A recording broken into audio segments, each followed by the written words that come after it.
ইসলাম প্রিয় ভাইয়েরা আমার, সময় স্বল্প। আজকের পত্রিকায় নির্বাচন কমিশনের প্রধান নাসিরউদ্দিন সাহেব বলতেছেন,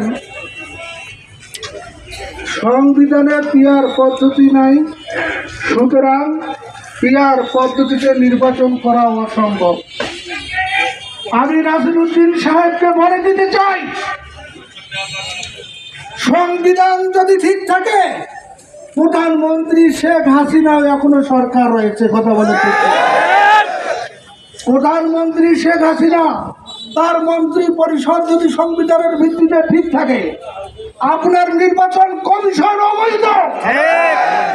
পিআর সিস্টেম নির্বাচন সারা বিশ্বের মধ্যে 170টি দেশের মধ্যে, যেখানে 91টা দেশে পিআর সিস্টেমে নির্বাচন। আর আজকালকার আমাদের নেতা খেতারা তারা পিআর সিস্টেম বোঝে না। এটা অত্যন্ত দুঃখজনক বিষয়। পিআর সিস্টেমে নির্বাচন হলে এখানে যে সংসদ তৈরি হবে, সর্বদলীয় সংসদ, সর্বদলীয় সংসদের মাধ্যমে কেউ এককভাবে ফ্যাসিস্ট হবে না। এই